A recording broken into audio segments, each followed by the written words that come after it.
Magandang umaga sa ulo ng ating mga tampok na balita. Pasok sa eskwelahan at opisina ng pamahalaan ngayong araw sinuspinde ng Malacanang dahil sa Super Typhoon Nando. Libo-libong Pilipino dumalo sa trillion peso march sa People Power Monument sa EDSA. Pro at anti-Duterte nagpang-abot sa rally. At mga responsable sa nangyaring gulo sa kilos protesta sa Maynila kahapon, sinigurong mananagot.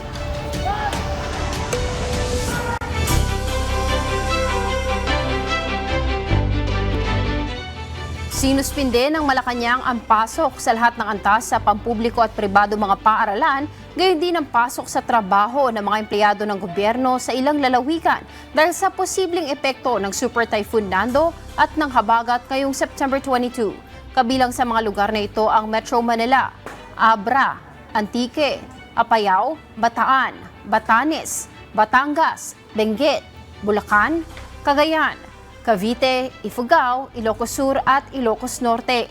Gayon din ang mga lalawigan ng Isabela, Kalinga, La Union, Laguna, Mountain Province, Nueva Ecija, Nueva Vizcaya, Oriental at Occidental Mindoro, Pampanga, Pangasinan, Palawan, Romblon, Rizal, Tarlac at Zambales. Gayunman ang pasok ng mga empleyado ng gobyerno na responsable sa mahahalagang serbisyong medikal at preparedness and response duty ay mananatili. Nakasalalay naman sa iba pang mga local government unit at pribadong sektor kung magkakansela sila ng pasok sa trabaho. Sa kabila ng lagay ng panahon, dumagsa ang libu-libong Pilipino sa trillion peso march sa People Power Monument sa EDSA kahapon. Ipinahayag ng mga nakiisa ang galit sa lumalalang issue ng korupsyon sa mga proyekto ng pamahalaan. Ang detalye sa report ni Ryan Tacanlale.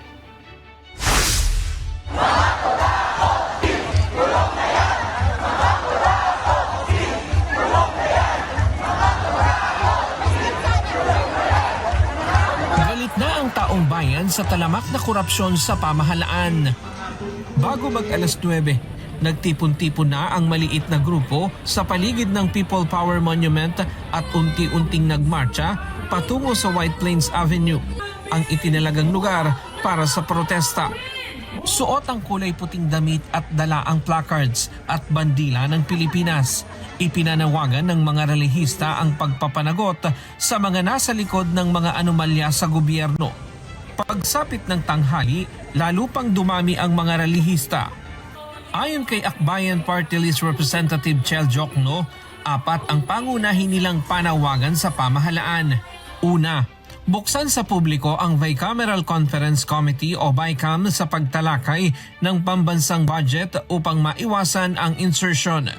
Ikalawa, buksan ang SALN o Statement of Assets, Liabilities and Network ng lahat ng empleyado ng gobyerno, lalo na ng mga politiko. Ikatlo, bigyan ng ngipin ang Independent Commission for Infrastructure o ICI sa pamamagitan ng House Bill 4453 upang mapanagot ang may sala sa anomalya sa flood control. At ika-4, papanagutin sa batas ang mga nasa likod ng maanomalyang flood control projects. Dahil nakita natin sa mga nakaraang budget, doon nagkaroon ng kalokohan, doon nagkaroon ng mga insertion, pati flood control project na yung pala ay ghost project. Kaya dapat buksan ng BICAM, may dapat malaman ng publiko ang bawat nangyayari sa loob ng BICAM. Pangalawa, ito panawagan sa lahat na opisyal na ating pamahalaan, buksan ang SALN. Kung wala kayong tinatago, ilabas ang SALN dahil yan ang nasa batas. Ito ay isang legal na obligasyon, pero lalong na isang moral na obligasyon. Higit sa lahat, ikulong na yung mga yan. Giit ni Jokno, ang kilos protesta ay simula pa lamang ng serye ng pagkilos upang mapanagot ang mga responsable sa ghost project at anomalya sa flood control projects. Habang nagpapatuloy ang programa, bumuhos ang ulan, ngunit hindi nito napigilan ang mga relihista sa kanilang pagpapahayag ng pagkadismaya sa pamahalaan. Nakilahok din ang ilang personalidad, kabilang na si Vice Ganda at Miss Universe 2018 Catriona Gray. Hinahamon ka namin, Pangulong Bongbong Marcos,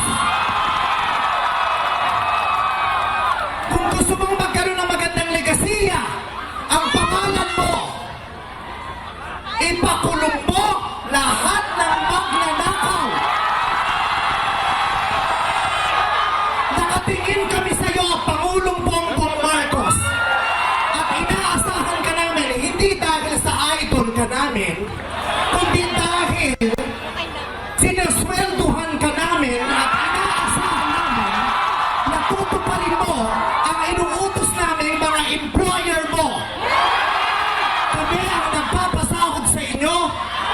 Tapos na ang panahon na natatakot tayo sa gobyerno.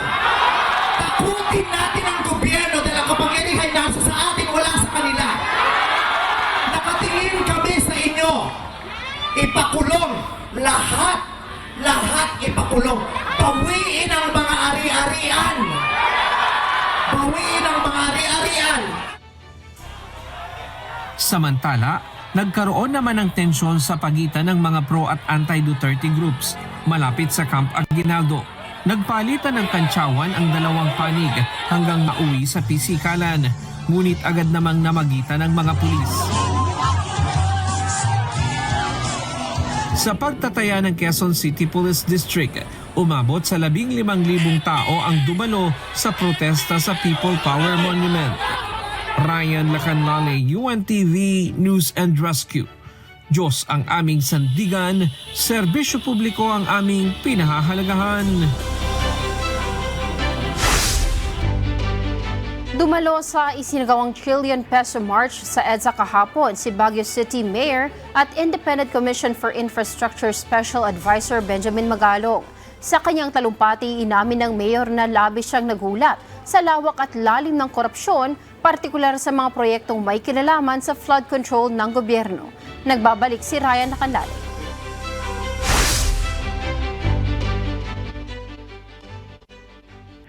Personal na nakiisa sa trillion peso march sa EDSA si Baguio City Mayor Benjamin Magalong kahapon. Inamin niya sa pagtitipon na nabigla siya sa lawak at lalim ng korupsyon sa gobyerno.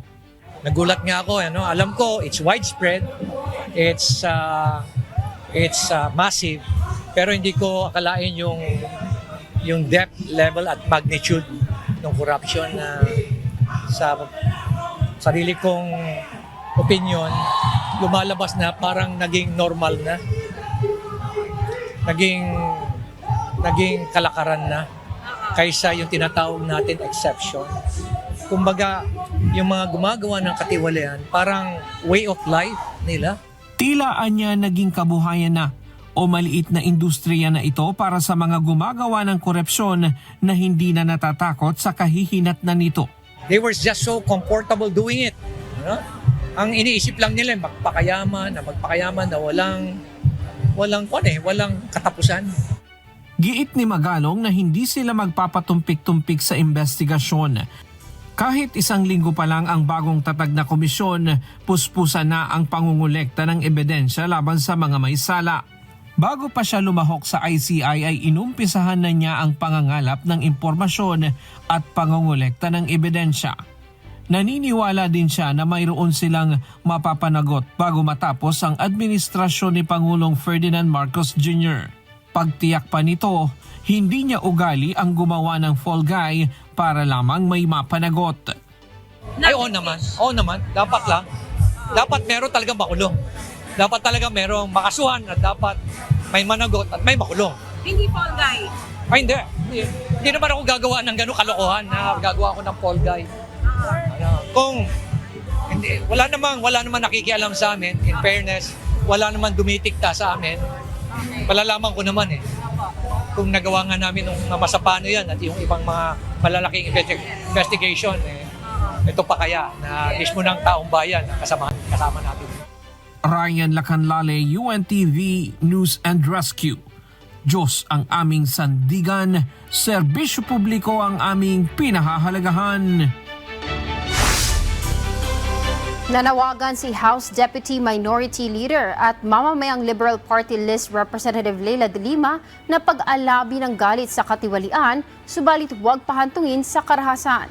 Dagdag pa ng kongresista, dapat manaig ang hustisya at batas. Babala nito, may mga gustong magkagulo ang bansa at nais i-hijack ang prinsipyo. Kabilang ang kongresista sa mga lumahok sa kilos protesta sa Rizal Park at sa EDSA People Power Monument. Samantala, iginiit naman itong hindi palusot kahit si Vice President Sara Duterte at dapat managot. Natabunan lang anya ang impeachment pero hindi niya anya makakalimot ang publiko. Sa gitna ito ng aligasyon sa Vice Presidente ng irregularidad sa paggamit ng milyong pisong halaga ng confidential funds nito. Matapos ang insidente ng kaguluhan sa malawakang rally kahapon, humiling ang Cybercrime Investigation and Coordinating Center o CICC ng Department of Information and Communications Technology o DICT ng tulong mula sa mga media agency. Ayon din sa ahensya, ilang website ng pamahalaan ang naiulat na nahack kasabay ng protesta. Narito ang report ni Evan Alvarez.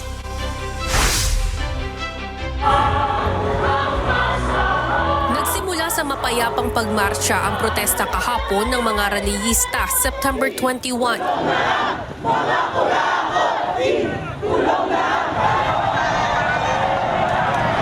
Ngunit nagkaroon ng komosyon nang manggulo ang mga individual na nakasuot ng itim na maskara at balaklava.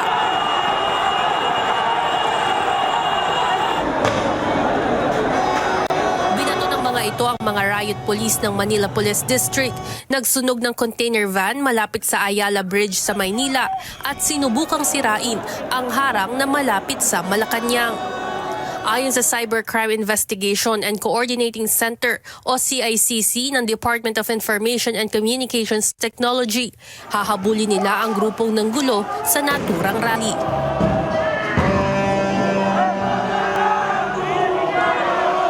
Requesting our media friends for the footages of the Menjola rally which resulted in violence.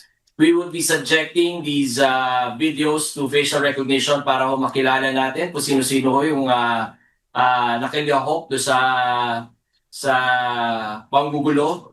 Paliwanag ni Executive Director Aboy Paraiso, kaya sila nang hihingi ng tulong sa media na makuha ang mga footages ay dahil mayroong mga kuha ang mga ito na malapit at malinaw sa mga naturang individual.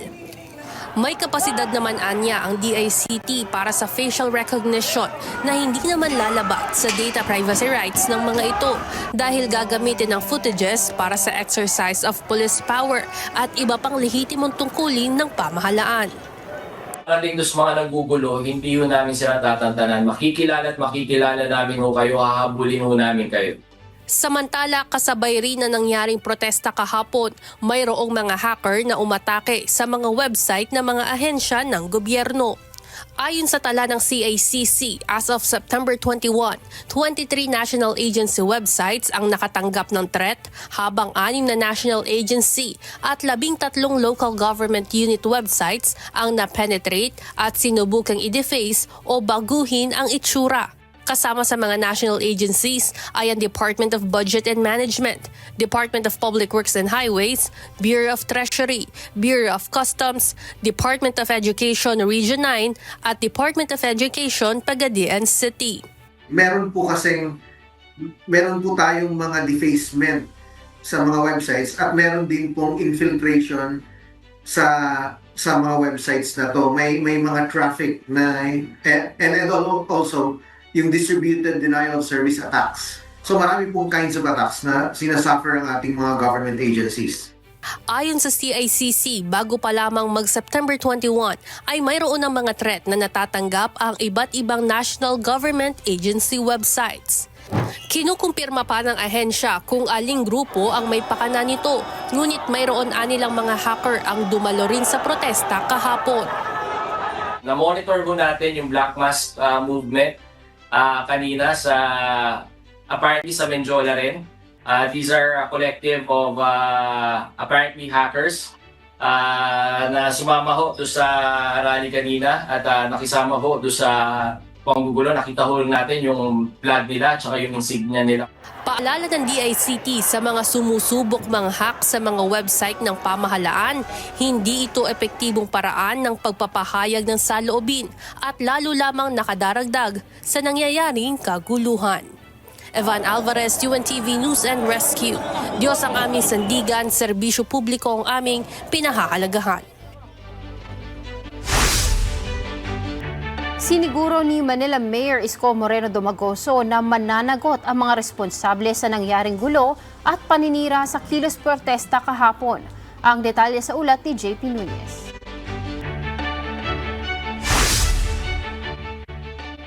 Galit si Manila City Mayor Isko Moreno Domagoso sa mga nangyaring gulo sa lungsod kahapon kasabay ng mga kilos protesta. Sa kanyang pag-iikot kagabi, tumambad sa kanya ang iniwang pinsala ng mga grupong nanggulo. Ayon kay Yorme, sisiguraduhin niyang mananagot ang mga responsable sa insidente. Nag-decision sila ng kanya, then we will throw the books to them. All those damages, government properties, lahat ng na-apprehend will be charged. And I will make sure that they will pay the price. Criminal and civil. We will charge them. As city government of Manila will charge them on top of whatever the Philippine National Police will charge them. Pagsisisihan nila yan. Nasa 100 na ang naaresto kaugnay ng panggugulo, paninira at pananakit at marami sa mga ito ay mga kabataan. Kala ko ba gusto niya ng gobyerno matino? Dapat na sinira yung property ng gobyerno.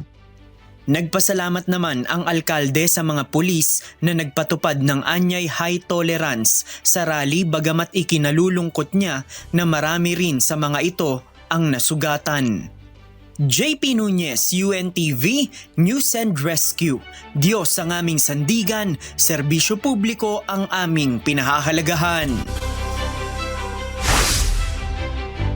Isang makasaysayang yugto ang muling isinulat ng mga Pilipino nitong September 21. Sa pamamagitan ng sabayang pagkilos, nagkaisa ang mga Pilipino mula sa iba't ibang panig ng bansa sa panawagang wakasan ng korupsyon at itaguyod ang tunay na pagbabago. Narito ang report ni Gladys Tawabi. Ipinakita ng mga Pilipino ang kanilang pagkadismaya sa iba't ibang isyu na kinakaharap ng Pilipinas ngayon. Sa pamamagitan ng pagkilos, mariing kinundina ng taong bayan ang korupsyon sa bansa at ang kanilang sigaw, dapat managot ang mga korap. Sa Iloilo City at Albay, iba't ibang sektor at grupo ang nakiisa sa isinagawang trillion peso march kahapon. Mula sa mga civic groups, religious organization, mga kabataan at human rights advocates. Isang malakihang marcha naman ang isinagawa sa Baguio at Benguet na ang panawagan ay tunay na reforma sa gobyerno. Kasabay din ito ang kanilang panawagan sa hustisya sa halos 70,000 nadakip at 34,000 na torture sa panahon ng martial law sa ilalim ng administrasyon ng yumaong ama ni Pangulong Bongbong Marcos Jr. Panawagan naman ng mga youth leaders sa lalawigan ng Catanduanes, ipakulong ang mga sangkot sa korupsyon. Dahil kung hindi, patuloy na walang progreso na mangyayari sa bansa. Kung sakali po na hindi namin makita na walang progreso sa investigasyon, walang makukulong, kami po ay patuloy na mananawagan. Plano po ulit namin na mag-organisa nito. Pero we're hoping po na sa malawakang pagkilo, sana naman po ay magbigay ito ng mapukaw po yung mga taong sangkot at makonsensya po sila. Nangalampag din ang ilang grupo sa San Fernando City, La Union sa isinagawang indignation protests na ang parehong sigaw, waksan ang korupsyon sa bansa. Sa Davao City, isang prayer rally ang isinagawa bilang pagkondena sa korupsyon sa bansa at daing na pauwiin na sa Pilipinas si dating Pangulong Rodrigo Roa Duterte. Samantala, agaw pansin naman ang inihandang giant crocodile-shaped cake at tunay na crocodile lechon. Nagpakita rin ng suporta sa naging pagpupulong sina Senator Bato de la Rosa at Senator Bongo. Para ipagdasal si Tatay Digong ang kanyang kaligtasan, ang kanyang kalusugan at ang kanyang kalayaan. Sabi ko nga, habang hindi pa nakakauwi si Tatay Digong, hindi tayo matatahimik. Hindi matatahimik ang Pilipino. Dahil nagserbisyo yun ng 6 na taon sa atin. At nakikiisa po ako sa kanila sa patuloy na pananawagan ng katahimikan dito sa ating bayan natin. Importante, mapakita po natin ang ating hinaing. Mapaparating po natin ang ating hinaing at mapaparating natin ang ating galit po sa mga nangyayari sa ngayon. Sobra na kayo ang ilang pangurako. Diba? Di na maayo rin. Usap pinahanggang pinatalan ng pagkabala. Gladys Tuwabi, UNTV News and Rescue.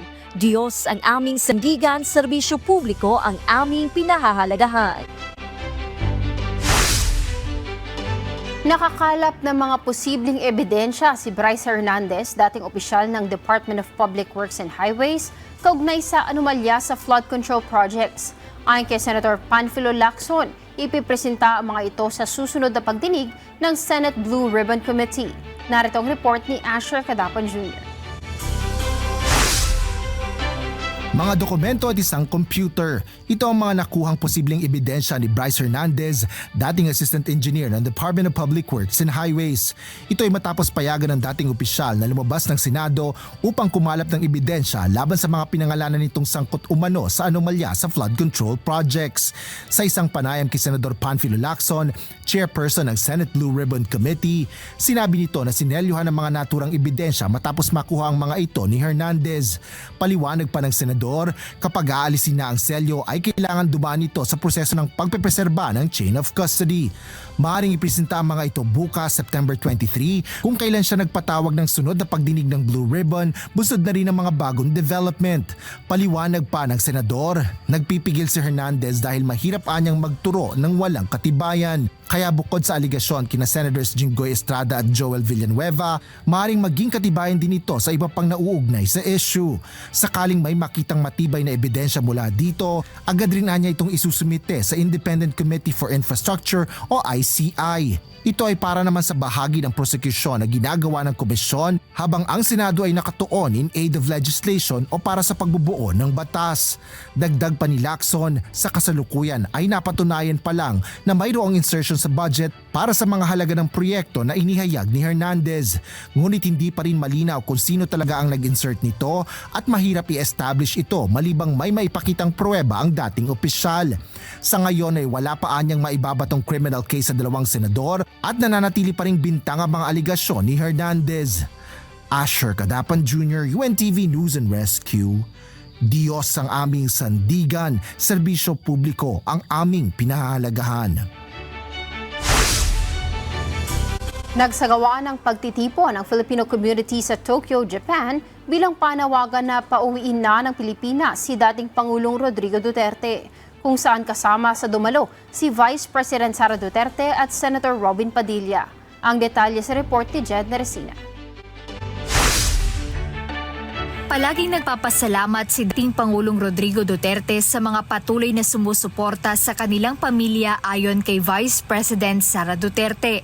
Ito aniya ay kahit pa ang dating Pangulo ay nakaditine sa International Criminal Court o ICC detention facility.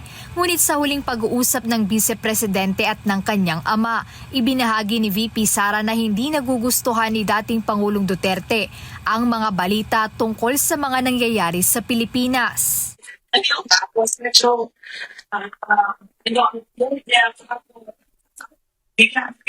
nagugustuhan yung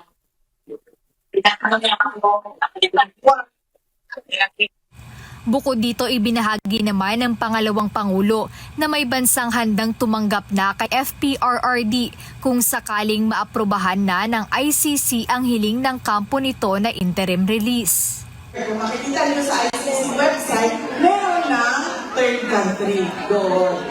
Meron ng isang bansa na nagsabi na okay lang na dito ninyo ilagay si dating Pangulo.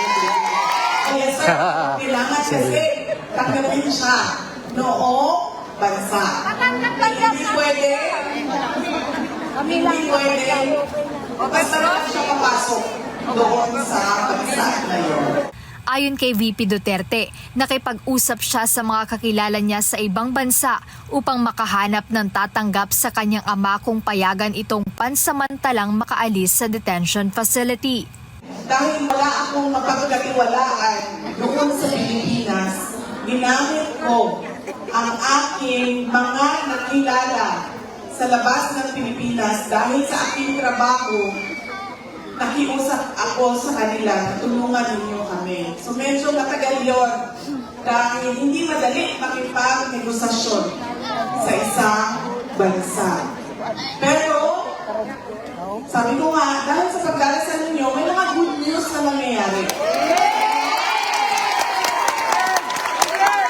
Merong isang bansa na sabi, sige, okay lang, dito ninyo siya dalhin.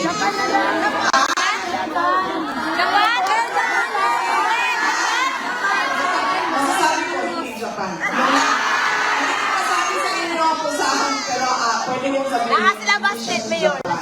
Ngayon ay umaasa pa rin ang pamilya Duterte na makauwi o makalaya na si FPRRD sa ICC detention facility. Dala na rin ang katandaan at iba pang karamdamang mayroon ang dating Pangulo. Jedna Resina, UNTV News and Rescue.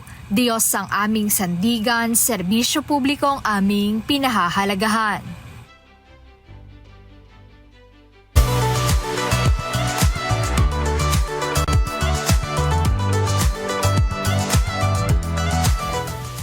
Samantala, narito ang sitwasyon ng trapiko sa iba't ibang lugar sa bansa.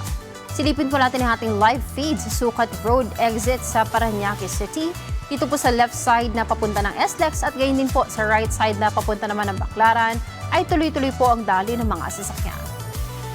Sa EDSA Bagong Baryo, dito po sa may North Luzon Expressway o sa NLEX sa mga luluwas ng Maynila at sa papunta ng Norte. Sa ngayon po ay wala naman pong nababalitang pagbigat ng daloy ng mga sasakyan sa iba't ibang bahagi ng NLEX, subalit nagkakaroon lang po ng kaunting pag-ipon dito sa may Mindanao Toll Plaza. Sa drone video naman po natin sa Pardo Service Road sa Cebu City, maluwag po ang sitwasyon ng kalsada sa magkabilang lane papuntang Basang Talisay sa Cebu City. At yan ang ating traffic updates sa oras na ito.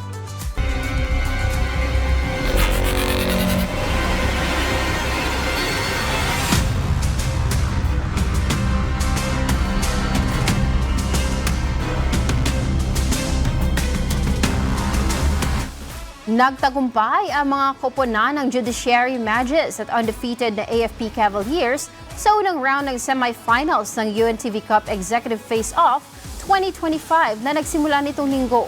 Ang detalye sa ulat ni JP Nunes.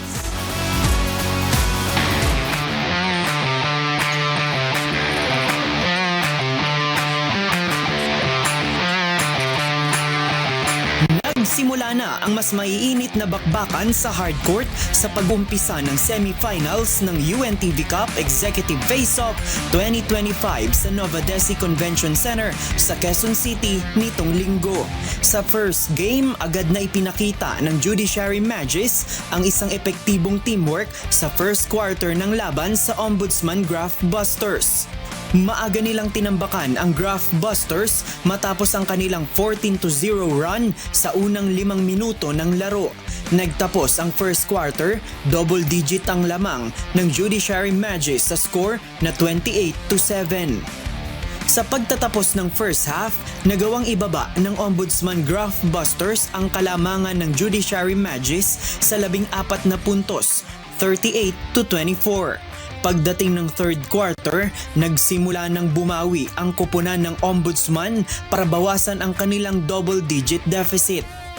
Naibaba ng Graph Busters sa 8 puntos ang kalamangan ng Judiciary Magus, ngunit kinapos pa rin ang kanilang puwersa hanggang matapos ang third quarter, 52-40.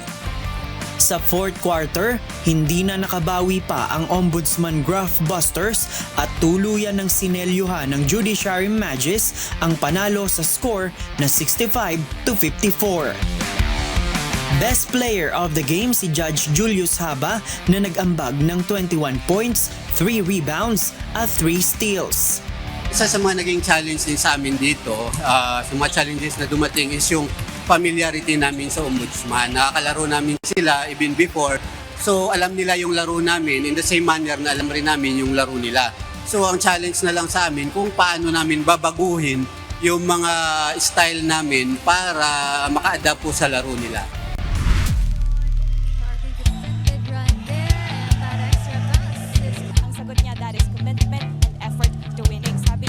Sa second game, dikit ang naging umpisa ng bakbakan ng undefeated na AFP Cavaliers at nag-iisang rookie team sa semifinals na BJMP Greyhounds sa unang 10 minuto ng laban.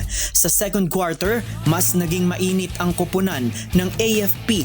Dinumina nila ang BJMP Greyhounds sa ilalim ng basket. Nakaabante ng 11 puntos ang AFP Cavaliers sa kalagitnaan ng second frame. Bahagyang nakadikit ulit ang BJMP Greyhounds ng single-digit deficit.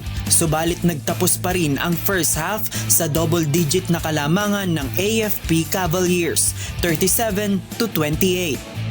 Sa second half, pinaputukan na ng tuloy-tuloy ng AFP Cavaliers ang BJMP Greyhounds sa third quarter hanggang fourth quarter upang tuluyang selyuhan ang kanilang panalo at manatiling undefeated. Mas naging produktibo ang AFP Cavaliers kung saan 4 sa kanilang manlalaro ang umambag ng double-digit score na combined 56 points. 11 points mula kay Lieutenant Colonel Roverick Abalos, 14 points kay Lieutenant Colonel Paul Carvajal, 18 points kay Lieutenant Colonel Emeterio Armada at 13 points kay Lieutenant Colonel Alfie Cabael. Ang BJMP Greyhounds, 3 manlalaro lamang ang may double-digit scoring. 10 points kay Jail Chief Inspector Julius Langkay, 15 points kay Jail Superintendent Jesse Gingoyon, at 13 points kay Jail Chief Inspector Luis Fajardo para sa combined 38 points. Final score, 70-57 in favor of AFP Cavaliers. Best player of the game si Lieutenant Colonel Emeterio Armada na kumamada ng 18 points, 3 rebounds, 3 assists at 2 steals. Dahil back to zero ang team standing sa semifinals, parehong may tigisang panalo ang AFP Cavaliers at Judiciary Magis, habang pareho namang may tigisang talo ang Ombudsman Graph Busters at BJMP Greyhounds. Nakatakda ang susunod na mga aksyong tagpo sa nag-iisang liga ng mga public servants sa September 24 sa Paco Arena sa Maynila. Sa second round ng doubleheader match ng semifinals, unang maghaharap ang AFP Cavaliers at Ombudsman Graph Busters. At sa second game, ang Judiciary Magis kontra sa BJMP Greyhounds. Mapapanood ang live stream ng susunod na mga laban sa official Facebook page at YouTube channel ng UNTV Sports, gayon din sa YouTube channel ng UNTV. Win in sports, win for charity! JP Nunez, UNTV, News and Rescue. Diyos ang aming sandigan, serbisyo publiko ang aming pinahahalagahan.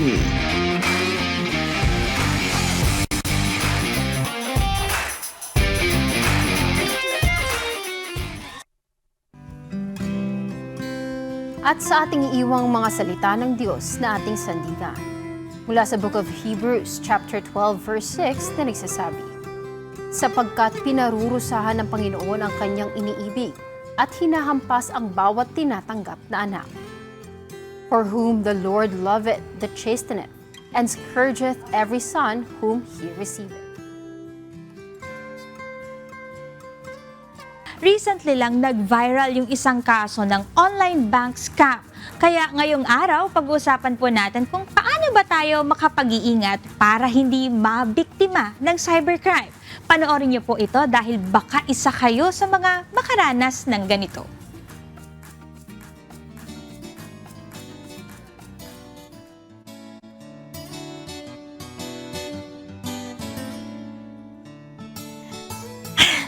Ito na! Ito na yung iPhone 15 ko! Ay! Ito nga siya. Try nga natin.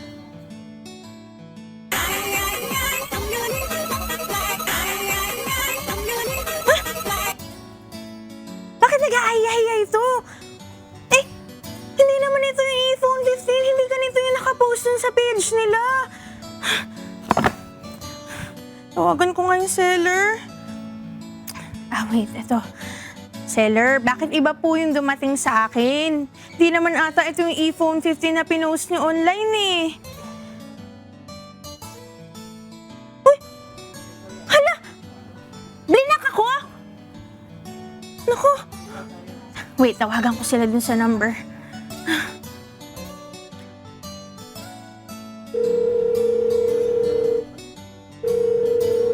The number you have dialed cannot be reached. Please try again later. Ayaw na rin matawagan! Hindi naman ito yun eh. Bakit ganon?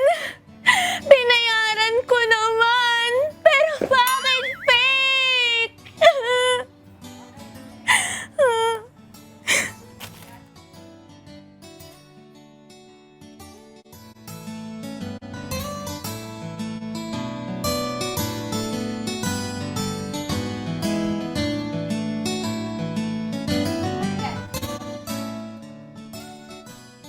Hindi pa tumatawag si Ma'am Tini ah.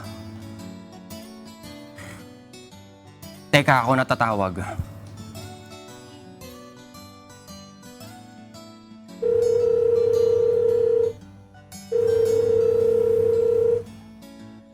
The number you have dialed cannot be reached. Please try again later. Bakit di sumasagot? Teka, ite-text ko. Ma'am Tini, ano na pong balita sa investment ko? Send.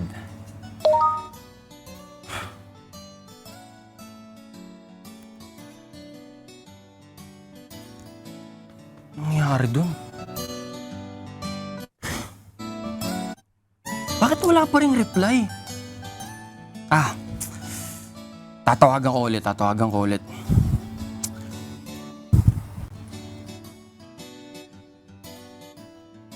The number you have dialed cannot be reached. Please try again later.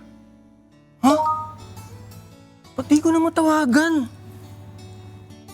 Blinak na ako. Ba't ganun? Naskamata ako. Paano na yung pera ko? Inutang ko lang yun. Paano ko mababawi? Naskam ako.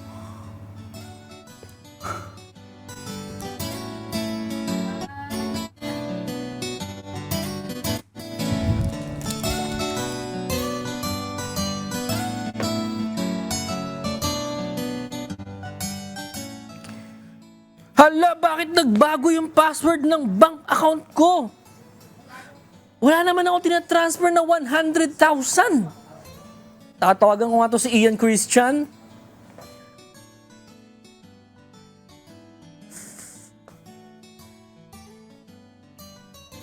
Ano na? The number you have dialed cannot be reached. Please try again later. Naku, di na matawagan, no? Pati bank account ko hindi ko na ma-open.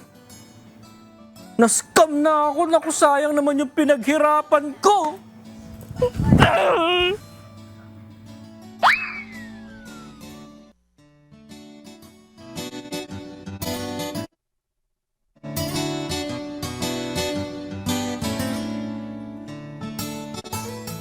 Ay nako, mga kasangbahayan ng karaniwang senaryo ng mga biktima kapag na-realize nila na na-scam na pala sila. At para pag-usapan po natin tungkol sa scam o cybercrime, kasama po natin ngayon si Police Colonel J. Guillermo, ang Chief of Cyber Response Unit ng PNP Anti-Cybercrime Group. Good morning po, sir. Hi, good morning. Good morning po. Naku, sir, welcome po dito sa Good Morning, Kuya. Sir, nakita niyo naman at napanood niyo rin po yung ating iba't ibang senaryo po, ano. Pero sa latest date po ng PNP ACG, gaano po ba karami yung nabibiktima ng online scams dito po sa bansa? Ang average natin, so I will just go to the average. Ang ano talaga dyan is more or less nasa 3,000 yan in a month. So ganun yung ano niya. So it's different kind of online scam yung modus na yan. Okay. Hindi lang siya yung bibili. Ang lagi kasi inaano lang sa online scam, sa selling is that, alam mo yun, yung ano lang, para bang kukunin lang niya yung pera mo. Tapos wala na. Ganun lang. Bibili ka, tapos o kaya nakuha mo yung item, ibang item. Minsan, pati nga po ako, previously, meron akong inaano niya na Kung ano nakikita mo, akala mo yung totoo, yun pala. Hindi. Peke. So, Opo. they are after the money. Yun. Opo. At ang dami po pala, no? 3,000, almost 3,000 per month ang nasa scam. Pero sa average po, sir, nasa magkano po yung kadalasan po na nawawala sa mga biktima ng mga online scam? Actually, depende sa price eh. Kasi ang tao kasi, kung ba kahit sabihin mo 200 pesos lang yan, kung ako ang scammer, ang figure, ang inaano kasi dyan, hindi naman how big it is Opo. but how many you will be victimizing. Yun target ng scammer eh. So talagang, kahit nga 200 pesos yan, bibiktimahin ka eh. Kasi alam nila, oh, that is just a 200 pesos. Kung ako naman ang biktima, okay, I will let go, 200 lang. So, depende. Pwedeng maliit, pwedeng sobrang laki.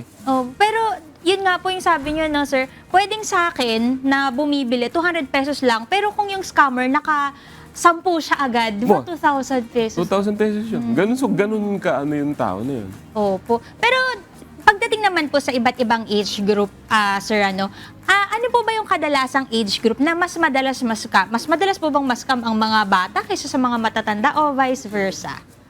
Kasi pagdating talaga sa scam, halos lahat ng taong gumagamit ng internet na bibiktima niyan eh. Opo. So, pero pag yung iba-iba, katulad ditong online scam, kasi halos lahat na ngayon nag-online scam eh. Ay nag-online transaction. So, mostly, pero mga college student, very minimal eh. Talagang it is above all ages. Hindi siya katulad ng traditional crime na noon na dito sa isang kalsada maraming estudyante. Opo. So masasabi natin lahat dito, mga estudyante ang pwede niyang biktima eh, kasi kalsada yan eh. Ito kasi broad eh. So bibigyan ko kayo ng figure. Like sa ating social media, ang Facebook is roughly, we have 85 million users. Sobrang dami. Tapos sa mobile phone users, sa ano pa lang yun, desktop or yung pero sa mobile users natin is like nasa 185 million. Grabe. Holders of mobile phones. So, ang tinatarget nila ngayon, mobile phone users. Talagang lahat po kasi talagang may cellphone na. Tapos nakakonect ka na sa internet eh. Hindi naman siya katulad dati, nagtipad lang. Just call and text ngayon. All in one. Nandun na lang. Pati scam, sir, nag-upgrade na ngayon. Because of the technology. Opo. Pero sir, possible ba? Halimbawa na-scam ako, possible pa ba na mabalik pa sa mga tao yung mga pera na na-scam sa kanila? Ilang percent po yung nababalik pa at ilang percent yung hindi na nababalik? Mas malaki ang halos, kasi ang kami siya, pagdating kasi sa investigation, we have a procedure to follow. Kasi hindi yung pagpunta mo sa akin, sir, may babalik ba yung pera ko? Sabihin ko siya, wala sa akin yung pera mo. Bakit paano ko maibabalik yan? Nasa ibang tao yan eh. So there's a procedure. Kaya kung minsan, ang lagi namin sinasabi is that you file a case so that we have to go after them. But there is a procedure to follow. Kaya ang lagi namin sinasabi, you have to file. Kasi kwento mo lang sa akin, tapos sasabihin mo, sir, paano yung pera ko? Mag-file ka ng complaint so that we have to go to the court. Because ang procedure nung gusto mong kunin yung pera mo, nasa korte magsasabi na magbabalik yun. Yes, sir. Pero diretsong tanong, sir, may pag-asa ba? Halimbawa, nag-file ako ng case, may pag-asa ba na mabalik talaga? Wala nang pag-asa yan. Kasi sino ba naman magnanakaw ni babalik yan yung nanakaw niya? Kaya mahirap talaga, sir, no? Kailangan matalino. Oo naman. Pero sir, ito naman po ngayon, no? Meron po tayo nga mga scenario na ipapakita po. And then every after scene, pag-usapan po natin kung ano po ba yung mga dapat gawin po sa mga ganito. Sa online selling scam. Yes po. Sa online selling scam, basta pagka sinabi mo yung kunwari, advance. Actually, advance payment, yung delikado yun. Kasi, hindi ko pa nga nakukuha yung item ko, magbabayad na ako kagad. Yes. So, pera ang pinag-uusapan. Naku, tingnan po natin to, mga kasangbahay. Panoorin po natin.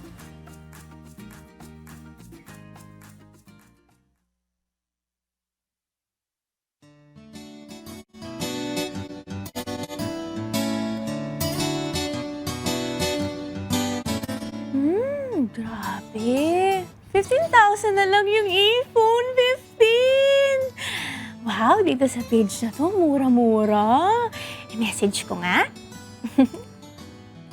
Legit po ito. How to avail to. Ay, bilis mag-reply. Sana all. Ay, ito po yung number ko. 0900-123-4567. Okay.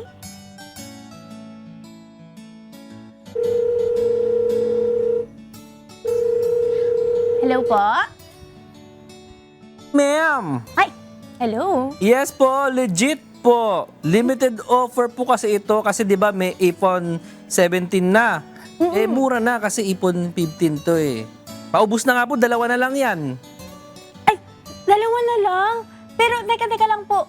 Paano po yung payment options po ninyo? Paano po yun? Kung kukunin nyo ngayon, nako, meron kaming discount, may voucher na 80% off. Free shipping pa. Kailangan po may GG Pay nyo para ma-secure ang 80% voucher. Pagkatapos, isisend namin yung Bili App link. Tapos doon sa link, doon nyo po i-check out. Teka lang, 80% off, tapos free shipping. Pero GG Pay, wala ba kayong COD? Ay, naku, COD, baka scammer kayo niyan, ma'am. Mas-scam kami sa inyo. Hala, hindi ako scammer.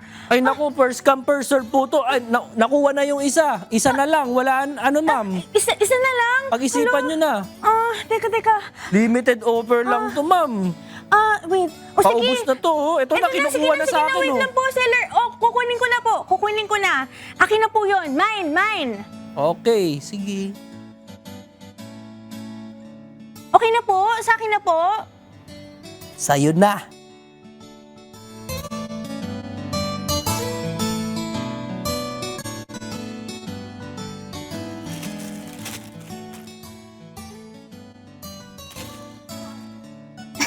Ito na siya.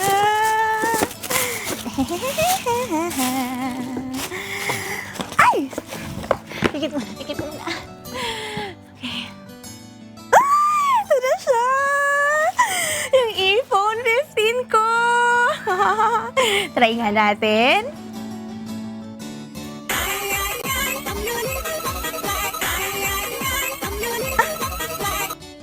Bakit nag-aayayay? Naku, hindi naman ito yung nakapost dun sa page nila. Tawag ako nga yung seller. Message ko nga. Seller, bakit iba yung dumating na parcel? Bakit iba? Hindi iPhone 15. Iba po dun sa nakapost dun sa page nyo. Linak ako? Hala, teka, tawagan ko. Saan ba yung number nila? Ito. The number you have dialed cannot be reached. Please try again later. Hindi naman ito yun eh. Hindi naman ito yung in-order ko. Bakit ganon? Binayaran ko naman. Pero bakit fake? Ayan, napakasakit naman sa puso nung napanood natin mga kasagbahay. At for sure, napanood nyo rin po isang senaryo ng online selling scam. Naku, Colonel Guillermo, ano po ba yung mga dapat gawin para makaiwas po sa mga ganitong online selling scam? Kasi kung titignan natin yung mga pangyayari, kasi sa dami na ng... So, merong isang nakausap... Actually, nung naimbitahan ako sa Australia, merong isang doktor doon na nagsasabi na ang mga nai-scam kasi is psychological behavior of the victim. So kung titignan natin yung represented case, para bang yung biktima kasi gustong-gusto niya magkaroon ng cellphone. Opo. So nag-pop up ngayon dun sa kanyang social media account, uy, ito yung cellphone na Ito na gusto yun. ko. So kasi nga may pera siya eh. So wala siyang, para bang, hindi, gusto ko nang bilhin to kasi meron akong pambili and meron pang offer of 80%. Which is, very yun ang mga red flag eh. Indicators yan na lulukohin ka niyan. So why not go to physical store? You have to check, this is the type of phone or anumang gadget ang gusto ko. So I have to go to a physical store. Kasi lagi natin inisip, gusto ko kasi makatipid eh. Opo. So lagi po natin tatandaan, pagka medyo mura ang presyo, talagang medyo delikado yan. Yun ang lagi sa mga titignan natin, di ba? Kasi nga, sa technology, sino ba magbebenta ng Oo nga, 80%. 80% discount? Oo, Di ba? sir. Kung pag 80% yan, aasahan mo na hindi maganda yung... Totoo. Hindi bigay siya yung item. So, ibig sabihin pala, sir, isa sa mga way para ma-verify natin yung authenticity ng isang pagbebenta ng isang item, kailangan i-verify muna natin kung sa totoong shop dapat ito yung presyo nito, pero ngayon sobrang baba nung discount. Isa palang way yun para malaman na natin agad kung talagang peke ba or tunay pa yung Oo. nagbebenta. Tapos kung ang phone mo ay makikita mo naman na ganitong type. So, siyempre, you can go research. I-type mo talaga legitimate website ng phone na yan na ito ba yung current price niya sa mga real store na talagang legitimate na. Yan, sir. Bukod po sa sa mga ganitong technique, sir, na kailangan puntahan ko yung totoong website, ano pa po yung ibang red flags na dapat tingnan ng mga kasangbahay natin para malaman kung totoo ba or hindi yung binibenta ng mga online seller? Medyo challenging yan. Kahit nga ako minsan nabibiktima ako dahil gusto ko ang bilhin eh. Opo. Yun ang dun eh, yung Yung desire talaga. Yung desire mo na bilhin mo siya para bang nawawala na yung ayaw mo nang tumingin ng iba. Ayaw mo, kasi ito eh. Tsaka di ka na nag-iisip mo, Yes, sir. kasi may pera ka nga eh. Opo. Kung kahit anong sasabihin nating warning, depende kasi sa tao yan. Kasi lagi namin sinasabi is, huwag kang magmadaling bumili ng bagay na nakikita mo lang yan sa ano. Kasi yung ang kaharap mo, lolokohin ka eh. Ay, totoo po. Yung pa nakikita mo lang dyan na cellphone mo lang yung kausap mo na walang sir. pakiramdam yan na inifeed lang siya yung kausap mo. Opo, sir. Naku, mga kasangbahay, tandaan niyo po yan na yung mga tips ni Sir, ni Colonel Guillermo. Pero moving on to our next scene.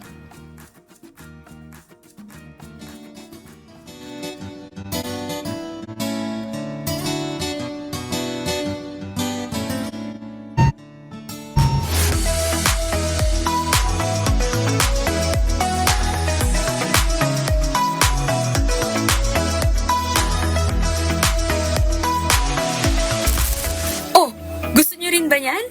Hassle-free at chill lang kayo sa bahay pero kumikita kayo. Alam nyo ba na dahil dito sa bagong investment program, siguradong malaki ang return in just 1 week? Yes, you heard it right. In just 1 week. No risk and guaranteed. Just comment how down below at pag-usapan natin yan. Uy, okay to ah. Madudoble pera ko. Teka, i-chat ko nga. How po? Send.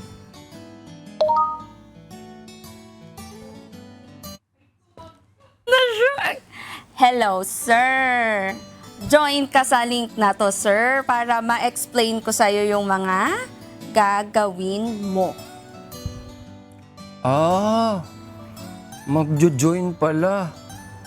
Okay, sige. Magtatanong pa lang naman ako eh. Hello, sir. Iyan. Hindi ka nagkamali ng sinalihan.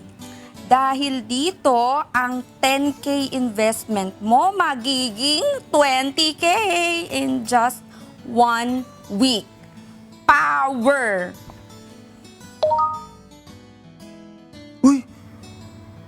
Gusto ko yan. Teka, Ma'am Tini, join po ako dyan. Paano po ba? Sakto, sir. Isang slot na lang natitira. I-send nyo po sa GGPay account na to para makahabol pa kayo. Ayun. Paano ko po malalaman na hindi ito scam? Hirap naman lukuhin ito. Daming tanong. Pwede tayo meet up, sir. Dadalhin kita sa office namin. Magat ka na, be.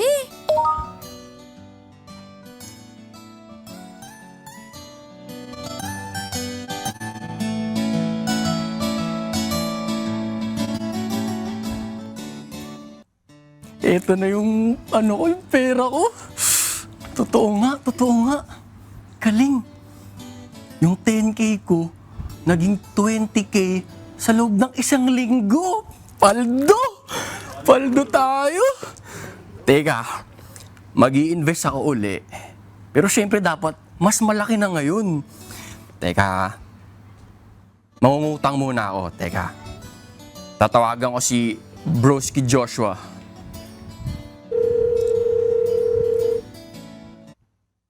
Hello, Broski! Eh, baka pwede mo naman akong pairamin. Oo, 100,000 lang. Ibabalik ko rin agad, oo. Huwag ka mag-alala, kilala mo naman ako eh. Babayaran kita, oo. Ako pa! Ha? Sige. Salamat, broski ha. O, isend mo na lang sa akin ngayon, ha? Sige. Salamat, bye-bye. Tatawagan ko na si Ma'am Dini.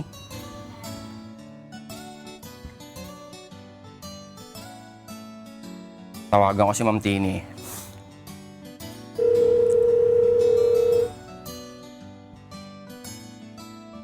Hello, Ma'am Tini. Hello, Ma'am Tini. Hello, hello? Ay, Ma'am Tini, mag-i-invest ako uli. Sige, sir. Okay. Magkano po ba bigay? Ay, magkano po ba ngayon?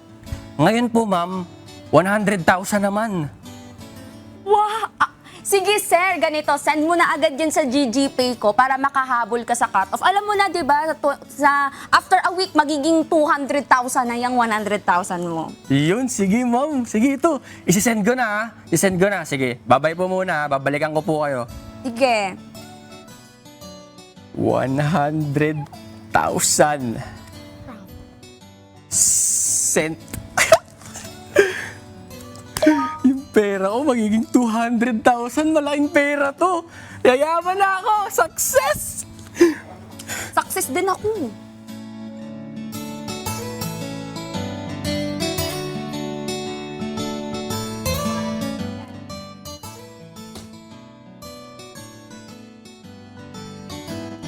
Bakit di pa tumatawag si Ma'am Tini?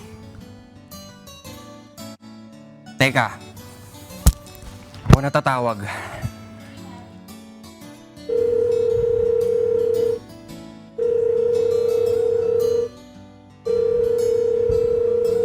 The number you have dialed cannot be reached.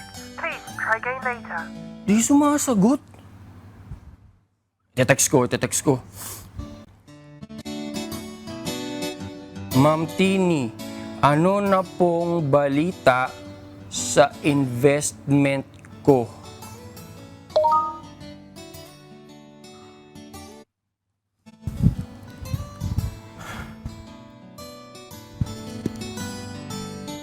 Ano nangyari dun? Ba't wala pa rin reply? Tawagan ko nga uli. The number you have dialed cannot be reached. Please try again later. Di ko na matawagan. Blinak ako. Ba't ganun? Nascam na ata ako. Paano na yung pera ko? Paano ko mababawi? Inutang ko lang yun. Nascam ako. Yung pera ko, 100,000. Wala na.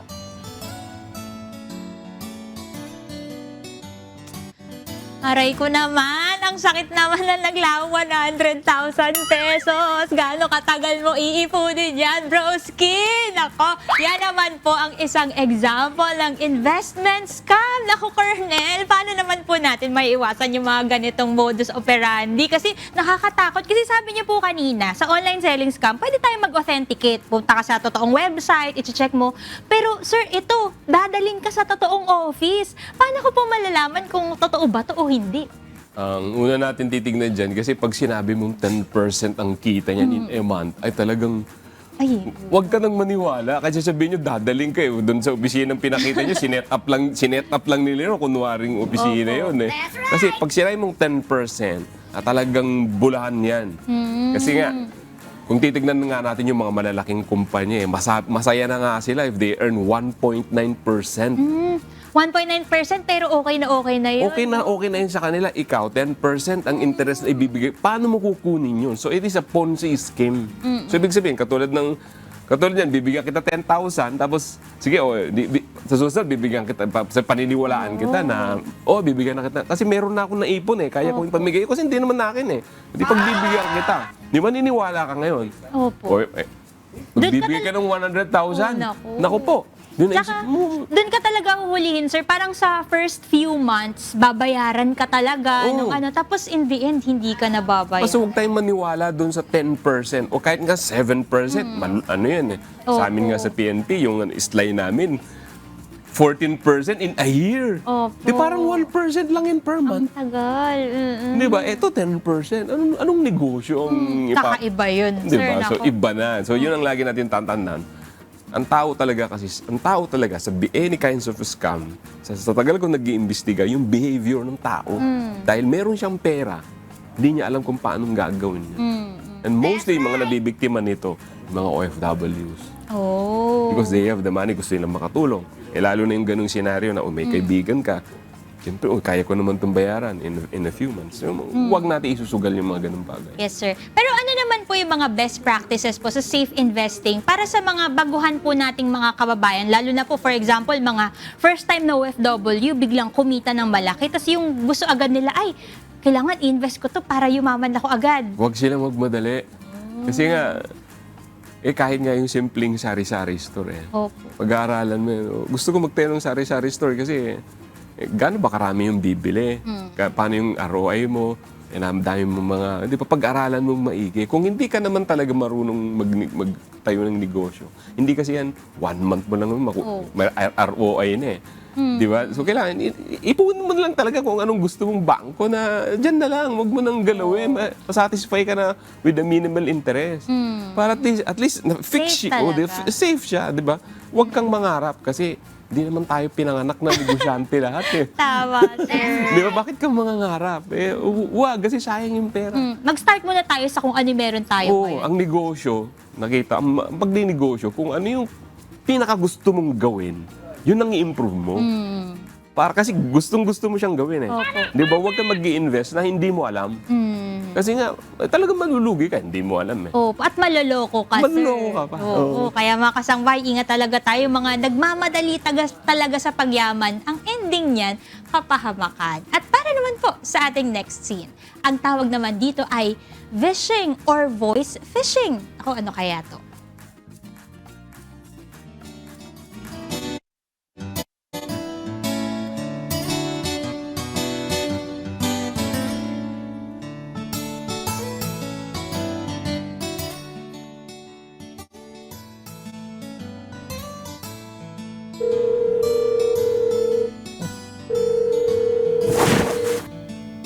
Hello? Good morning po, sir. Is this Mr. Joshua Junicio? Speaking. Yeah, hi, Sir Joshua. This is Ian po from PG Bank. We're calling because we've detected po suspicious activity on your account. If your account is not verified immediately po, mafi-freeze po ang inyong account at mahuhul po ang savings ninyo. Oh, ano nangyari? Bakit mo hold? Wala naman akong ginagawa dyan. Hindi ko ginagalaw yung account ko. Kaya nga, sir, para malaman po natin, kailangan natin ma-check. Kailangan po namin ng info ninyo. Sige, ano bang kailangan? Para ma-secure po to, kailangan namin agad yung full name po ninyo, phone number, at OTP code na manggagaling po sa bank account namin, sa bank po namin. Kung hindi nyo po ito mabibigay ngayon, mafi-freeze po ang account ninyo at mahuhold po ang laman. Sige, ito. Ilista mo ha. May ano ka na ba? Panulat ka na ba? Joshua Junicio? 09005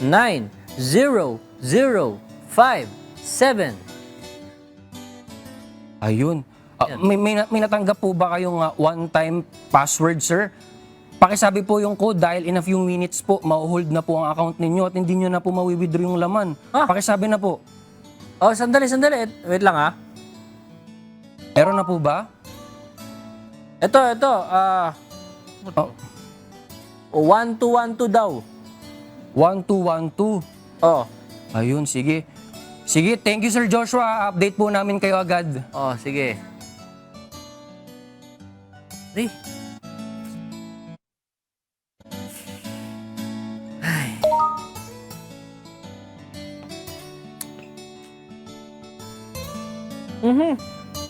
Ano to? Ba't may nagbago ng password ng bank account ko? Tapos may nag-transfer ng 100,000. Ayan, tawagan ko nga si Ian Christian. Yun. The number you have dialed cannot be reached. Please Hala. try again later. Di na matawagan ako po. Hindi ko pa ma-open yung bank account ko. Nascam na ako. Sayang yung pera ko.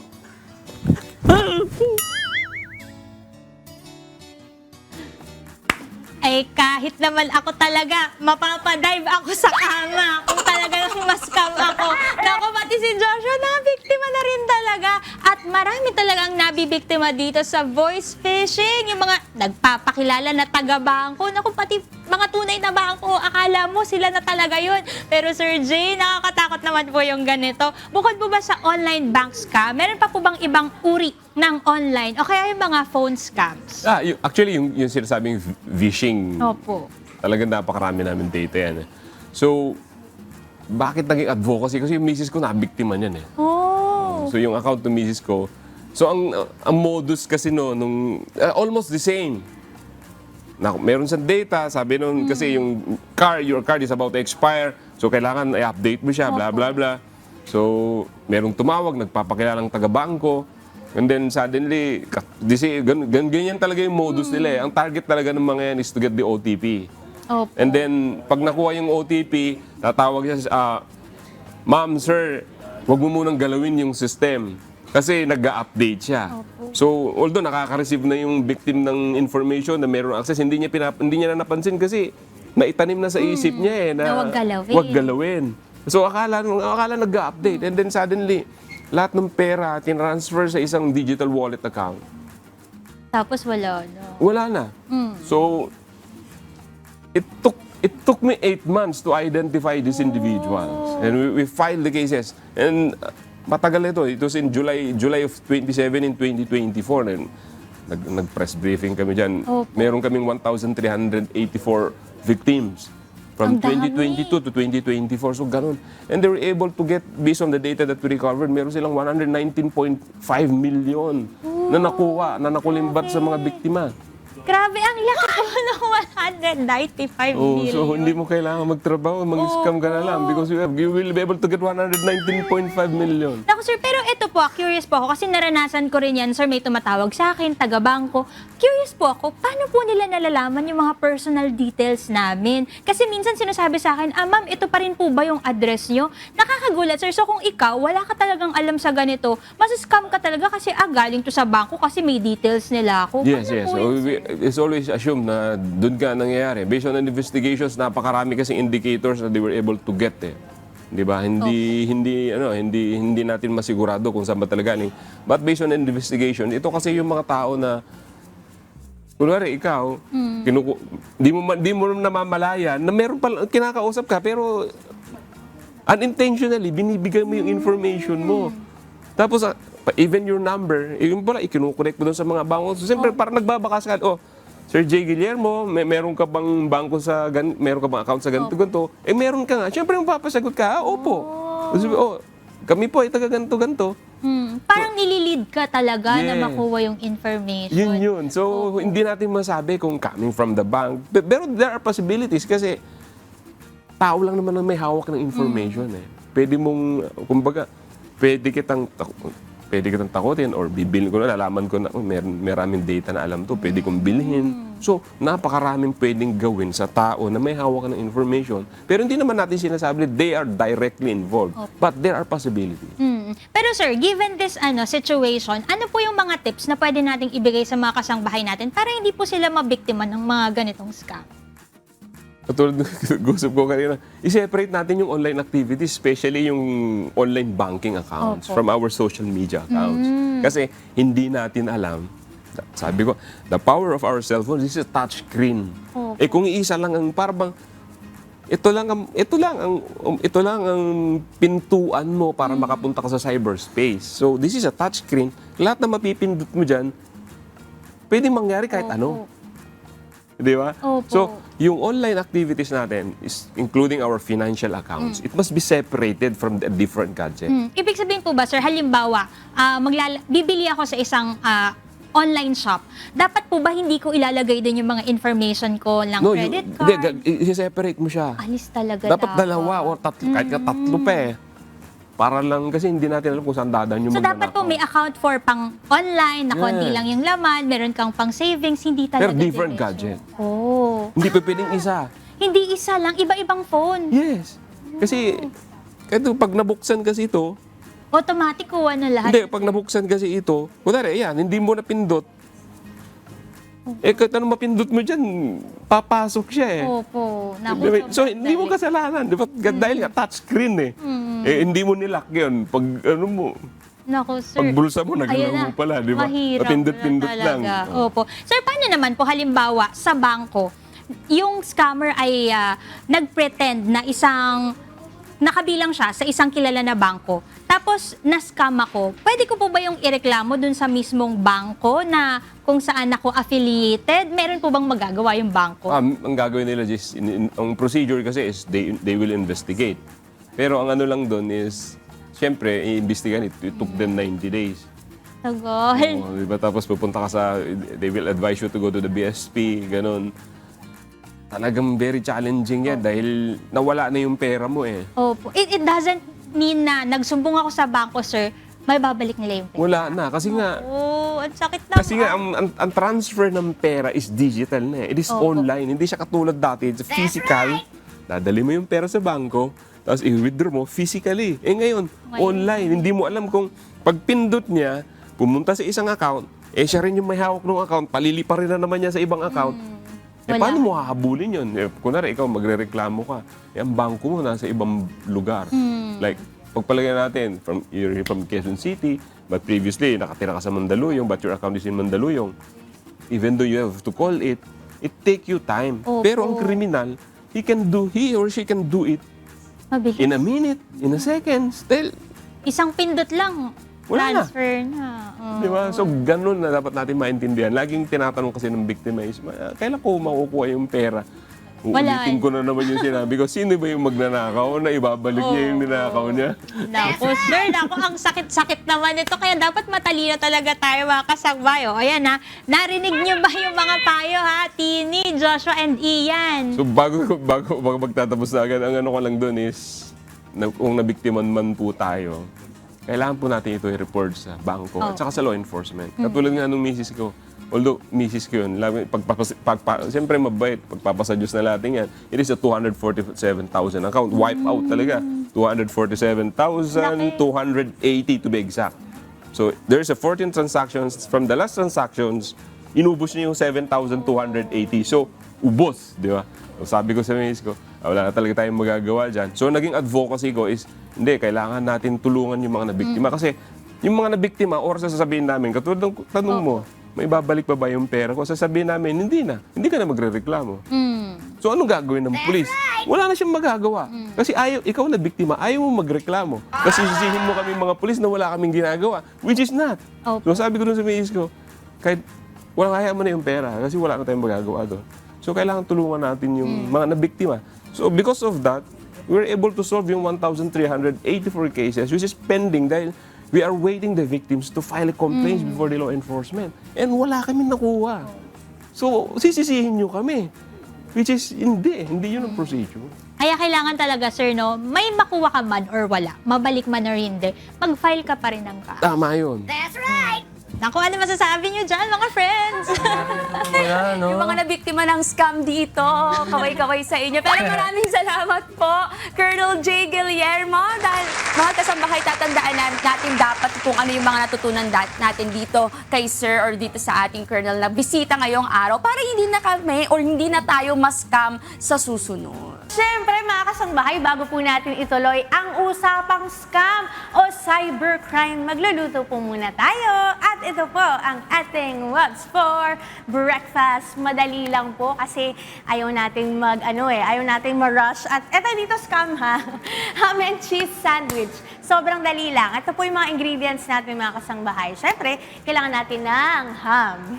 Kailangan din natin ng cheese. Kasi ham and cheese. At siyempre, kailangan din natin ng tinapay. Meron tayo ditong sourdough para medyo healthy pa rin tayo for today. At siyempre, samahan na natin ng gulay para mas masaya, para may fiber tayo. So, meron tayo ditong arugula.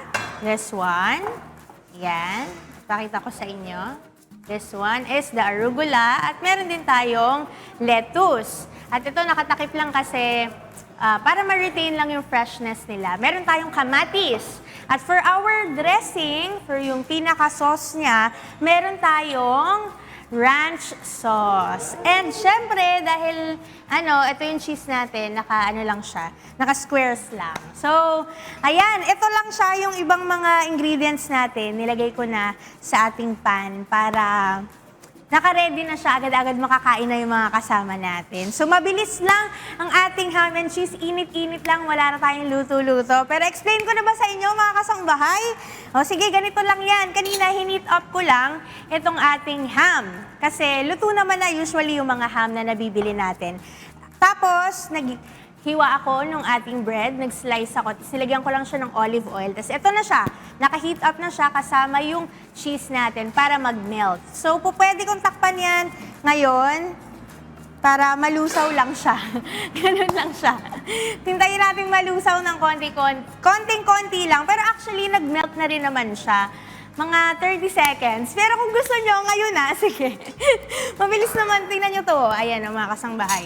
For your visual cue, melted naman na yung cheese. Ayan. Sige, tapos, pwede na nating ilagay yung ating ham. Ganyan. Ganyan lang siya. Pwedeng dalawa din yung ilagay natin para masaya. Actually, dalawa talaga. Ayan. Para masaya, di ba? Para punong-puno. Tapos, ayan. Ito isa na lang muna ilagay natin kasi medyo maliit yung tinapay. Mga kasangbahay, dapat malinis po yung kamay po ninyo, ha? Pagka ginawa nyo po ito, teka, medyo nalito na ang first one. Ayan, tama dito siya. Ayan. Ito kasi yung magka-partner. Ay, hindi, ito pala. Ayan. So ngayon, pwede na natin itong kunin kasi siya ay heated na kanina pa. So, kailangan ma-achieve natin yung crust na ganito. Ayan, papakita ko sa inyo. Pagka nilagay ko na yung mismong sample here. So, ito. Ganyan siya, mga kasangbahay. Ayan. Lalagyan natin siya ng...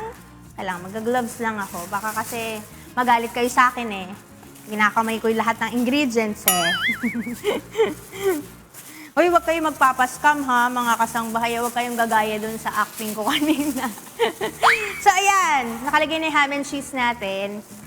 Kaya natin hinuhuli, hindi natin sinasama dito yung gulay kasi makukuluntoy siya. Hindi natin gusto yun. So, lagay lang natin para masaya. Damihan natin. Yan. And then, ito kailangan ko talaga siyang tanggalin yung aking gloves after. So, ayan. Lagay natin yung kamatis. Kahit 3 para masaya. Para I love you.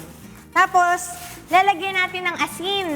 Bakit? Para mas lumabas yung flavor ng kamatis. O diba, ham and cheese lang pero may mga eme-eme pa tayong ganyan. Ganun talaga. Yan. Tapos, lalagyan na natin siya ng ranch na dressing. Ganun lang. Pwede pa naman sila maglagay later kung gusto nila.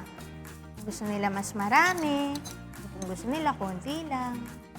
Yan. Slather the dressing. Ganun lang kabilis. And then, yun na mga kasangbahay. Itakip mo na itong nasa kabila. Tapos, ready na po ang ating ham and cheese sandwich. Ganyan lang siya. Pwedeng dito na lang din siya sa ating sa ating mismong chopping board. Kung gusto nyo, hahatiin natin para makita nyo kung gaano kung ano yung itsura niya sa gitna. Hatiin ko Tanggalin natin yung mismong. Ayan, talim naman. Tapos, Ay, wait lang.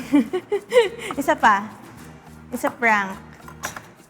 And, taran! Ito na po ang ating ham and cheese sandwich. That's it. Ganong kabilis mga kasangbahay. Ito yung pinakamabilis nating sandwich for today. Ngayon, kumustahin muna natin ang isinasagawang MCGI Weekly Medical Mission sa Mount View, Mariveles, Bataan. Naroon si Brother Cedric Sorbito. Good morning po, Brother Cedric!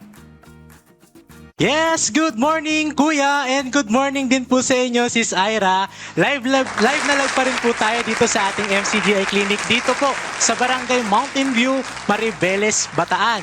Kung saan po hanggang 9 a.m. po tayo ng umaga, kaya po yung nakita po natin sa likod, yung ating mga kasambahay po ay patuloy pa rin po ang pagdating po dito sa ating register area o sa ating area para magpa-register po sila sa mga kanilang gustong i-avail na mga medical services. At dahil po dyan, may kasama po tayo ngayon si Ate Leslie Pugay. Hello po, magandang umaga po. And hello, good morning. Ayun po, bali ate, kamustahin ko lang po kayo, kamusta po ang ating buhay? Maayos-ayos naman, kahit mabagyo. Salamat po sa Diyos. Paano niyo po nabalitaan na may ganito pong may free services po sa ating lugar? Kasi akong mga pamangkin, kamag-anak na member ng ng MCGI. Yon. Sa tanong niya ako kung gusto ko daw sabi ko okay lang ba kahit na hindi kami local. Kasi sabi niya, okay lang yan. Kasi para sa lahat yun. Walang problema doon. Yun ang sabi. Yan. Ginagawa kami rito. Salamat po sa Diyos. Bali, tanong ko lang po, first time niyo po? Oh yes, first time. Pumunta rito sa inyong area. Kamusta naman po yung pagdating niyo po dito? Kamusta po yung approach po ng ating mga kasama? Yun, nagulat ako kasi mabait sila lahat. Okay sila, in-entertain nila agad kami. Tapos may palibre pang breakfast. Yun. Okay naman, okay na okay. Kami hindi namin na-feel yung mga, alam mo na, yung sa mga religion day, ganun. Walang ganun. Kaya nagulat ako, sabi niya, ang pala rito. Parang very welcome kami. Salamat po sa Diyos. Ano naman po yung mensahe po natin sa mga kasambahay po natin na may pagkakataon na ganito po ay may kahit po natin sila? Una gusto ko mag-thank you sa buo ng program ng Medical Mission tsaka sa sa MCGI. Thank you kahit na hindi kami ka-member. Very welcome kami rito. Tsaka sa gusto rin magpatingin, huwag kayong mag-alala kasi wala naman silang pinipili. Basta gusto niyo pumunta rito at magpatingin, welcome na welcome kayo. Asikasuhin nila kayo. Ayan, thank you. Kahit bagyo, nandito sila. Thank you. Salamat po sa Diyos, Ate Leslie. Salamat po sa Diyos. Yan po, narinig po natin mga sambahay. Kayo po ay welcome na welcome po dito sa ating MCGI Clinic. Wala po tayong pinipiling lahi, reliyon o edad man. Basta po ay welcome na welcome po kayo dito sa ating MCGI Clinic. As of 7:30 po mga kasambahay ay meron na po tayong total registered patient na 85 po.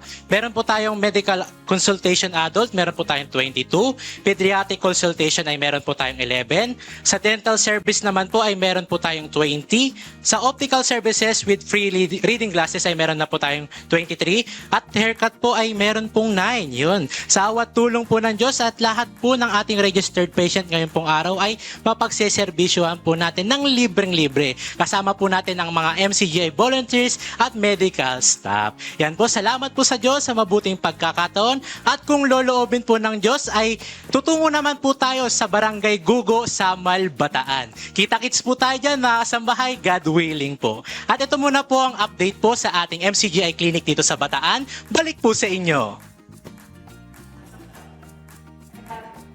Maraming salamat po sa Diyos. Brother Cedric Sorbito, live na live po dyan sa Mountain View, Mariveles, Bataan. At syempre, pasalamatan din po natin ang lahat po ng volunteer doctors natin na palagi pong katuwang natin sa MCGI Medical Mission dyan po sa Bataan. At syempre po sa MCGI Law Center na pwede namang lapitan ng ating mga kababayan para po sa kanilang legal concerns.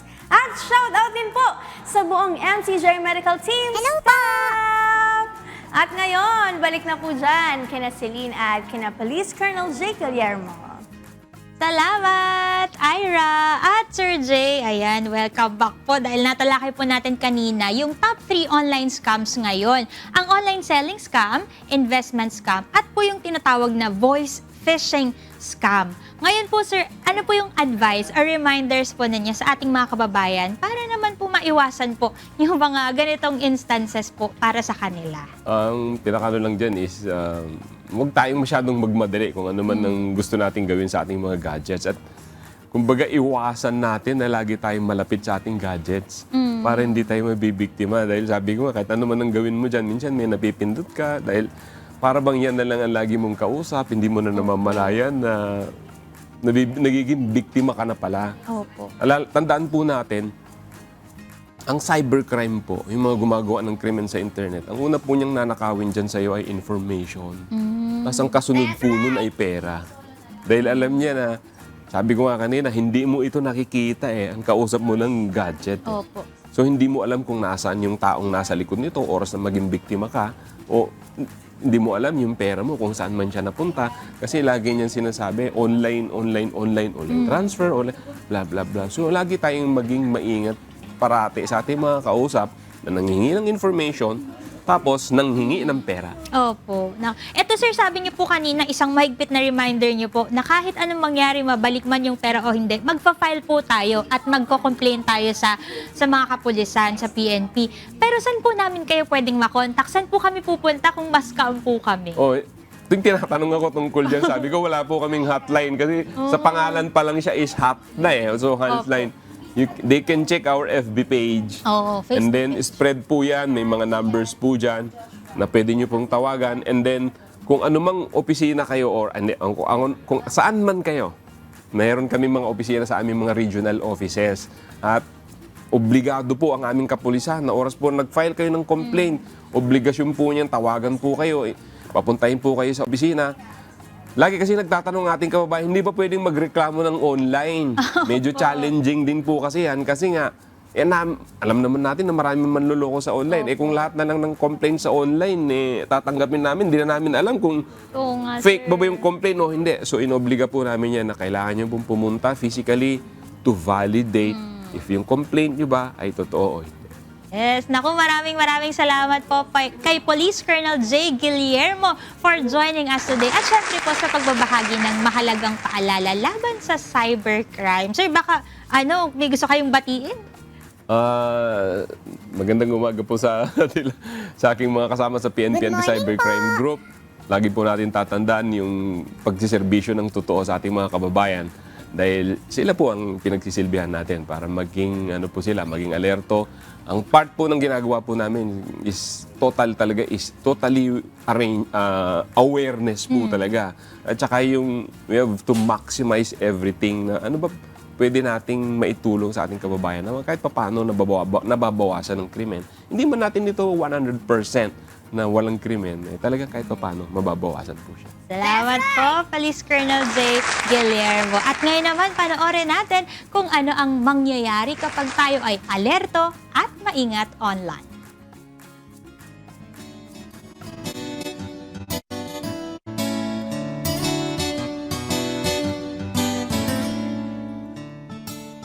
May ham and cheese pa tayo, pero may mega sale promo daw! Grabe! 15,000 pa rin yung iPhone 15 dito sa page. Ay, pero parang too good to be true naman to.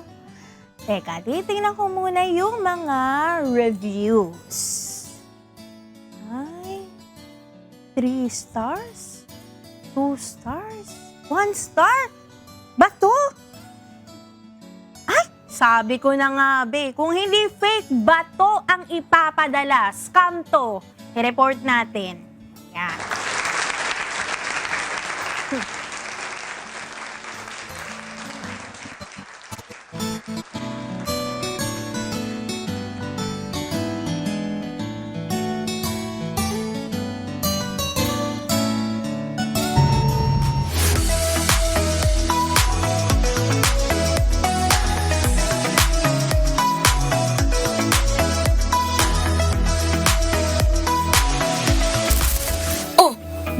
Ba yan? Hassle-free at chill lang kayo sa bahay pero kumikita kayo. Alam nyo ba na dahil dito sa bagong investment program, siguradong malaki ang return in just 1 week? Yes, you heard it right, in just 1 week. No risk and guaranteed. Just comment how down below at pag-usapan natin yan. Totoo ba to? Madodoble daw yung pera ko. Nako, easy money. Pag mga ganyang easy money, siguradong easy din ang iyak ko kapag nalubog ako sa utang. Nako, Auto block and scroll na lang. Siguradong scam to.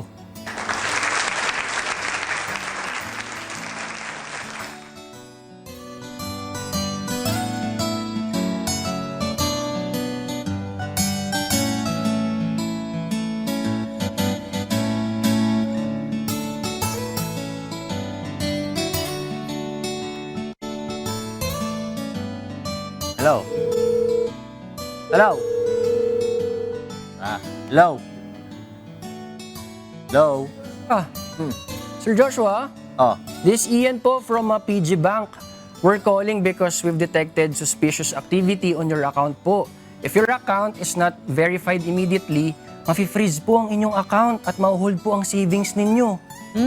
Bakit ma-hold? Wala naman akong ginagawa sa account ko. Kaya nga, sir. Para malaman po natin, kailangan natin ma-check. Kailangan po namin ng info ninyo. Info ko? Nako. Pa sa akin. Hindi naman nanghihingi ng personal info ang bangko ko. Scammer to. Block ka kagad sa akin.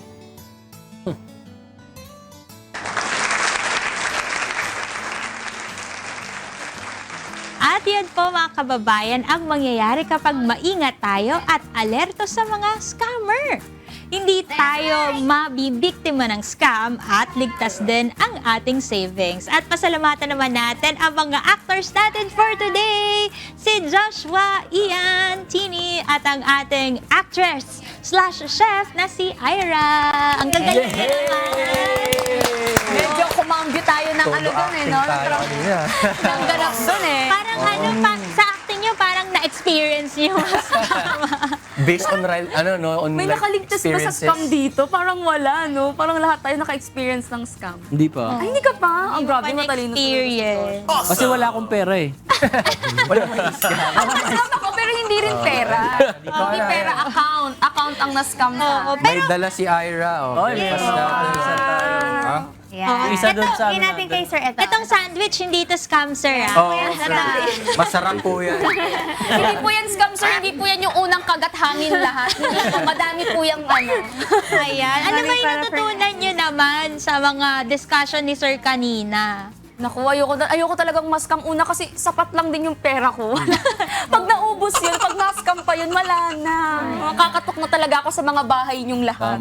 Sa akin, very important yung magbabasa talaga tayo. Kasi previously, sir, ako merong nag-text sa akin na successful na daw yung purchase. Tapos, i-cancel ko lang daw, i-click ko lang daw yung link na to. Tapos nagtaka ako, successful na yung purchase, tapos ka-cancel ko yung link. Tapos yun na nga, dahil marami na akong alam na information about huwag magkiklik basta-basta ng mga link. Yun, kailangan talaga, importante talaga na nagbabasa po tayo mga kasangbahay. Tsaka importante yung phone din natin kasi pag na-compromise yung phone po natin, talagang, lalo na yung mga nakasave yung password sa cellphone. Ay, oo. Isang ano lang dun, lahat na ng password mo kuha na. Iba't ibang account yun. Lahat ng social media mo. Kaya dapat iba-iba rin yung password, no? Kung kaya naman ng brain cells natin kabisaduhin. Or isulat sa isang papel. Huwag mong isulat. Mahirap. Kailangan kabisado mo talaga. Kailangan kabisaduhin lang. By heart, dapat alam mo talaga yun. Oo. Kaya wag masyadong mahirap. Wag din masyadong madali. Para hindi masyadong mahirapan tayo. And once again, thank you po, Colonel J. Guillermo, for being here with us today. Thank you po, sir. Pero sir, may iba rin po kami pasasalamatan. No? Are you looking for high-quality skincare that won't break the bank? Visit BeautyWorks Plus Aesthetics Lounge and Training Center, located at Rizal Avenue in Taytay, Rizal, and the Big Orange Building in Caloocan. They offer a wide range of beauty treatments and also provide certification through fast-track training programs and test the NC2 options. A big thank you po kay Ms. Glenda Vasquez for taking such great care of my skin. BeautyWorks Plus, affordable treatments, amazing results. At syempre, maraming... Oh, isa pa. Kulang pa eh. Ayaw na. Sige po. Maraming salamat po sa Natural One Salon for making my hair healthy and looking great. Alam niyo ba mga kasangbahay, sila lang ang one and only hair salon in the Philippines that offers no harsh chemical treatments, 100% all natural organic hair color options at walang haircut for women. You can check them out at Natural One Salon on Facebook and other social media platforms. Natural One ang #1. And we would like to thank Lendason Gas Corporation, your partner for all industrial and special gases needs. Their other products include regulators, welding and cutting outfit, centralized supply and manifold system, and pipeline installation. For inquiries, please contact them at 8824-0867 and 8824-9360. Maraming salamat po ulit sa lahat ng mga nanood sa atin. Simula kayo na sa ating Rise and Shine segment with Kuya Daniel. Bukas, magkita kaya tayo muli, God willing, dito lamang sa Good Morning!